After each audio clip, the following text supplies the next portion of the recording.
Eu sou um ser espiritual, você também é tudo nós somos. Acontece todas as noites, é difícil não ter uma noite que eu não tenha um sonho com alguma coisa. Visões, esses dias mesmo, as últimas visões eu tive, ou foi visões, ou foi sonho, ou eu fui o céu na constelação e voltei. Eu tive assim, eu estava quase dormindo, de repente eu vi o céu cheio de estrela, o céu estrelar. Como é que chama? Galáctea. Como é Galáctea que chama? Mas era lindo, lindo, lindo. Eu estava lá olhando como se eu tivesse assim, pertinho, como essas árvores. Aí eu acordei. Demorou mais um pouco, tentei dormir de novo. Eu não sei se eu estava dormindo ou estava acordada, ou foi uma visão. Veio a mesma coisa, eu olhando e chegando perto da Galáctica. Galáctica. Eu não sei se o nome é assim. Galáxia, Galáctica. Cheio de estrelas, mas era bilhões e bilhões e bilhões de estrelas. Tudo assim, bem clara mesmo. Aí eu acordei. Olha, e perto da lua, perto do sol, eu tenho muito essas visões, eu sonho. Então, quando eu era, essa história eu também estou contando no livro, quando eu tinha 15 anos, ou menos, ou mais, eu estava no interior, foi nos anos 70, 74, 75, por aí. Eu estava no interior do Maranhão, fui com a minha mãe, e aquele interior, eu cresci indo para lá. E nós ia para casa de uma família que já era amigo da minha mãe desde antes de eu nascer. E nessa família tinha um menino que a gente cresceu junto, só que a gente cresceu gostando um do outro, mas não era gostando igual os outros. Nós gostávamos não gostar diferente. Nós tínhamos um amor pelo outro diferente. Mas eu nem falava para ele, nem ele falava para mim. Mas a gente sabia que nós gostávamos um do outro, que a gente tinha um carinho muito diferente um pelo outro. E depois, quando eu estava nessa idade, 15 menos ou mais, eu acordei uma vez de madrugada chorando, mas eu chorava tanto. Aí minha mãe veio e falava, o que que você tem, o que foi? Eu não conseguia falar, não sei, eu chorava, eu me lembro, assim que eu chorava, achei que eu ficava sem fôlego, só sei que eu devo ter dormido. E até hoje não me lembro de nada. Aí depois de 40 anos, que foi no mês de setembro de 88, de 1988. Nós estamos em 1900, nós estamos 18, foi do ano passado, 1918, nós estamos em 19, né? Aí uma amiga, através da minha amiga Marilene, que eu falo que é a minha irmã, ela é de coração, que eu falo que ela nasceu para me ajudar, que ela me ajudou também desde essa época até muitos anos, ela me ajudou em tudo. Aí eu não me lembro que eu me acordei, não me lembro que na hora que eu me levantei, não me lembro se eu tomei café, não me lembro de nada. Os anos foram passando e quando eu me lembrava disso, eu ficava agoniada, eu ia por mato e daquele dia em diante, aliás, bem antes disso, quando meu irmão brigava comigo, minha mãe me batia, eu corria para dentro do mato, eu ficava o dia todo, porque no nosso quintal, bem distante, tinha uns matos. Eu corria para lá, atravessava a cerca do vizinho, atravessava, ela ficava dentro do mato, ficava o dia todo, deitava no chão do mato. Teve uma vez que eu me acordei olhando para cima, tinha uma preguiça bem em cima de mim. Ela me olhando, eu só fui afastar e eu saía para casa de uma senhora, e eu saía pelo outro quintal de uma senhora, que era minha madrinha, falar, o que tu faz dentro desse mato, minha filha? Eu digo, meu irmão me bateu, ou então minha mãe me bateu e ia me esconder lá dentro do mato. Tinha vezes que eles passavam perto de meus irmãos e minha mãe passava perto de mim procurando Lindimar, e não me via perto de mim. Acho que era algum espírito me escondia ali. Hoje, na minha pouca sabedoria em relação ao espírito de Deus, eu acho que eles me escondiam para minha mãe não ver, porque eu ficava muito agoniada, eu ficava tão agoniada que dava vontade de me matar, de morrer, de tão agoniada que eu ficava. Mas eu sempre fui mais diferente assim do que meus irmãos, já nasci assim. Aí, então, nesse dia que eu acordei chorando, não me lembro de nada, nunca falei para minha mãe, nunca perguntei para minha mãe, nunca Deus fez eu perguntar para minha mãe o que aconteceu naquela noite, o que aconteceu depois. Nunca, minha mãe morreu. Depois que a minha mãe morreu, foi que ficou mais forte na minha mente.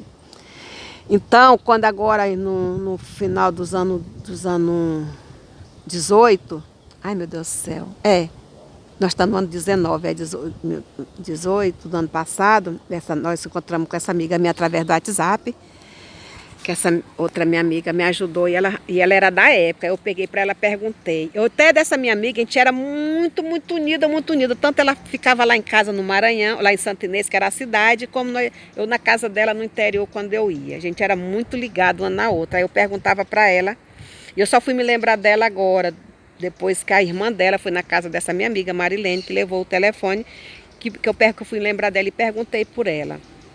Ela passou um zap para mim, nós conversando, e eu comecei a chorar e pedi desculpa, perdão para ela, porque eu nunca mandei um recado para ela, nem nada, através da irmã dela, nos anos 80, que a gente morou junto lá em Santa Inês, na mesma casa da Marilene, porque eu não me lembrava dela, não me lembrava.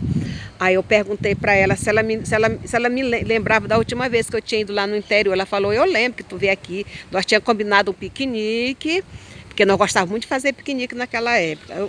Nós tínhamos combinado o piquenique, aí um dia tu chegou aqui dizendo que tua mãe já ia embora. Aí eu falei, porque ela não ia embora naquela semana, parece que aconteceu alguma coisa, ela adiantou a viagem dela e foi embora. E tu despediu e falou assim, se as meninas, quando vocês for fazer um piquenique, vocês compram o foguete, sobe no pé de manga, porque lá tinha muito pé de manga, e você solta o foguete que eu vou vir lá de Santa Inês, mas não tinha como, que era muito longe.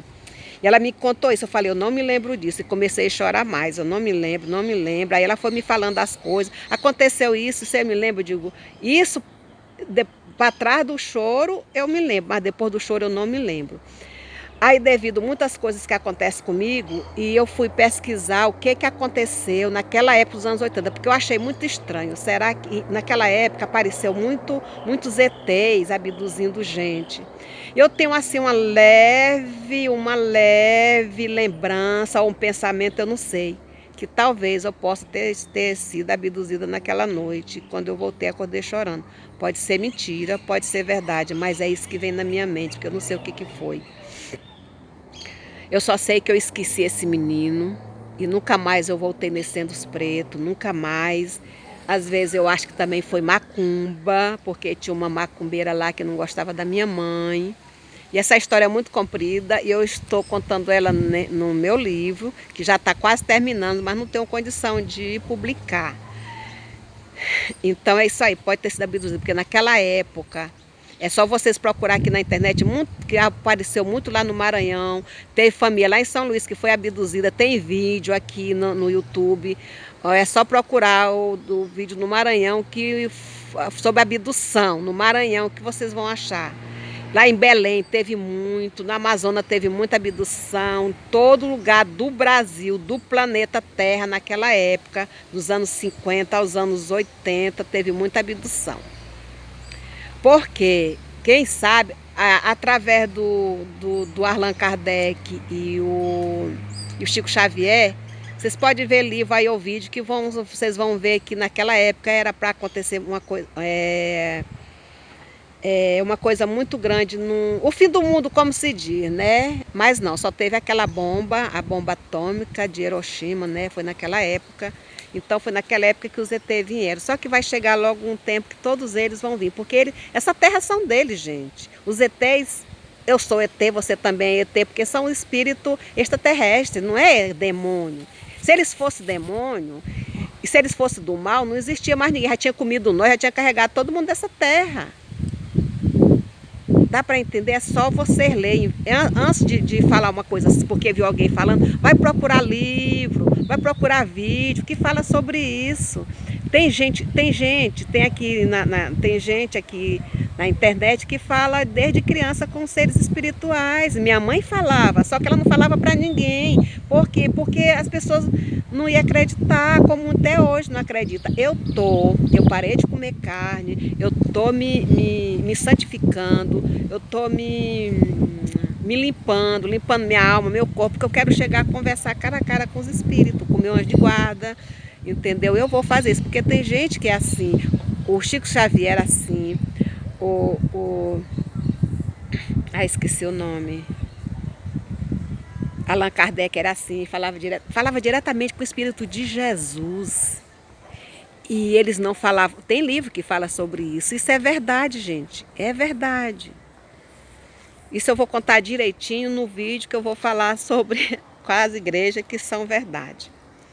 Então, toda a vida vem acontecendo coisas comigo. Olha, há muitos anos atrás, eu via luzes no céu, luzes passando. Aí eu parou um tempo. Quando eu não vi mais, agora voltei a ver de novo. De vez em quando eu estou vendo luzes no céu. E eu tenho muita vontade de ver uma nave na minha frente. Porque eles são do bem, eles ajudam nós. Para falar a verdade, tá cheio de ET na Terra. Toda a vida teve, só que eles não deixam a gente ver. Tem gente espiritualizado que vê, conversa e vê, assim como vê os espíritos. Tem gente que é tão espiritualizado, por exemplo, é a mente santa, vamos falar assim, que não deseja mal a ninguém, que nunca fez mal a ninguém, que estuda e que medita e que ora e que se entrega a Deus. Entregação a Deus, como eu falei no vídeo aqui, que eu fui curada rápido. Por quê? Porque eu me entrego a Deus. Entrego a Deus, você não tem noção. Eu ponho meu joelho no chão, dentro do ônibus, estou sempre orando. E eu não faço maldade para ninguém. Se eu pudesse, eu ajudava todo mundo. Eu sou uma pessoa que, se eu tiver... Já aconteceu, não sei se eu já contei algum vídeo, que eu estava no ponto de ônibus e alguém pediu a passagem para ir embora. Isso aconteceu em Brasília, aconteceu, parece que... Não me lembro onde foi, de novo, em outro lugar. Aqui em Goiás também já aconteceu. Eu dar a passagem, eu dar o último que eu tenho e ir embora, porque eu sou assim, então eu procuro a pessoa ser boa. E os seres espirituais, eles não ensinam mal, eles só ensinam a pessoa a ter bem. Eles ensinam a gente não comer nosso irmão, que ele fala que os animais são nosso irmão. Então, comigo acontece muita coisa estranha que não acontece com as pessoas que eu conheço, com parentes, com meus irmãos. E quando eu conto, acho que é mentira, não é verdade. Eu sou um pouco medrosa, claro, mas esse medo meu está acabando. Eu estou tendo mais sabedoria, porque eu estou pedindo Jesus, me dê sabedoria desses sonhos, dessas visões, das coisas que acontecem. Olha, aconteceu uma vez, eu falei que eu não ia contar aqui eu não ia contar essa história, mas eu vou contar, porque do meu primo, desse meu primo que me fez mal. Se ele ouvir aqui, vai dizer que é mentira, mas é ele Deus, né? Se eu mentir, se eu fosse a pessoa que fosse mentirosa, eu era uma pessoa muito doente, eu mesmo tenho uma doença em mim, eu mesmo oro em mim e fico boa, como está nos vídeos que eu fui curada aqui rapidinho. Então teve um dia que eu estava chamando muito, faz tempo isso. Ai, lindo, cantando ali para mim. Eu estava conversando com o meu menino, e eu conversando com ele, chamando ele pelo nome desse meu primo. E chamava, aí na terceira vez que eu chamei, me deu assim um raio de paralisação. Me paralisei e falei assim, Senhor, por que aconteceu isso? Jesus, o que vai acontecer? Vai acontecer alguma coisa com ele? Aquilo ali de repente me deu vontade de eu orar para ele. Comecei a orar pedindo a Deus, Senhor, se vai acontecer alguma coisa com ele, que não aconteça, que o Senhor envie teus santos anjos para que não aconteça nada com ele. Eu senti que era uma coisa ruim, muito ruim que ia acontecer com ele. E fiz aquela oração e deixei para lá. Quando foi mais ou menos 15 dias, mais ou menos, essa minha prima, que minha mãe criou, me ligou. Ela me ligou para pedir uma oração, não sei se era para um emprego para a filha dela, que eu orei, e ela conseguiu o emprego, só que nunca me falou nada. Outra pessoa que me falou que ela já estava trabalhando nessa época. Aí ela pegou e me falou, tu soube o que aconteceu com o Lázaro? Eu falei assim, não, o que aconteceu com ele? Ah, ele foi para um encontro da igreja e o carro dele virou que capotou. Eu falei, e não aconteceu nada com ele. Eu falei, que dia que aconteceu? Aí eu me lembrei do dia que eu chamei o meu filho 3 vezes pelo nome dele e da oração que Deus fez eu fazer, aquela oração que eu paralisei, é como se tivesse alguma coisa assim perto de mim, um espírito chegou perto de mim, eu me paralisei e comecei a orar para ele. Eu falei assim, que dia aconteceu? Ela falou, faz uns 15 dias. Eu digo, pois olha, eu peguei e contei para ela, digo, olha, por nessa data aconteceu. Eu peguei e contei que tinha chamado o nome dele, meu filho pelo nome dele, e comecei a orar. Eu digo, pois eu tenho certeza que foi Jesus que enviou uns anjos através da minha oração. Eu não sou nada, mas eu tenho certeza que aconteceu por isso, porque com meu filho, com a minha filha também lá do Maranhão, esse dia ela fez uma viagem, eu fiquei muito agoniada. E realmente o carro estava com problema, sem eu saber de nada, eu falei para ela. Eu até falei, ó, filha, não estou desejando mal não, mas meu pensamento tá, eu estou sentindo isso, hora em hora. Ela falou, não, Marina, estou orando. Depois, quando ela chegou da viagem, que ela me contou que o carro estava com problema. Até antes ela não tinha me contado. Então é assim, sempre me acontece, se eu pensar numa pessoa e aquilo ali, se eu me paralisar, com certeza eu tenho que orar. Já aconteceu várias vezes assim de coisas que eu pensei em alguém que eu não tive sabedoria, não orei e acabou que aconteceu alguma coisa ruim comigo e com outras pessoas. Comigo já aconteceu várias vezes. Agora, quando eu sinto isso, eu já sei que é para mim orar, que é o Espírito de Jesus que está ali, ou do meu anjo de guarda, que os Espíritos chamam meu mentor. Tá ali para me orar. Então eu sinto, às vezes, muitas vezes já aconteceu de eu sentir a presença de Jesus, assim, eu falo, Senhor, você está aqui. Eu sinto aquele choque, como se tem algum anjo perto de mim. Isso aí eu sinto sempre, há muitos anos eu sinto isso e continuo sentindo. E quanto mais eu oro, quanto mais eu entrego, quanto mais eu sou bom para os animais, para os seres humanos, mais eu sinto essas coisas. Fico na paz de Deus. Eu sou a Lindimar do canal Mari Andando com a Adonai Oficial e peço que Deus abençoe todos os meus inscritos. Muita bênção para vocês e muita sabedoria. Vocês estão sempre nas minhas orações. Amém?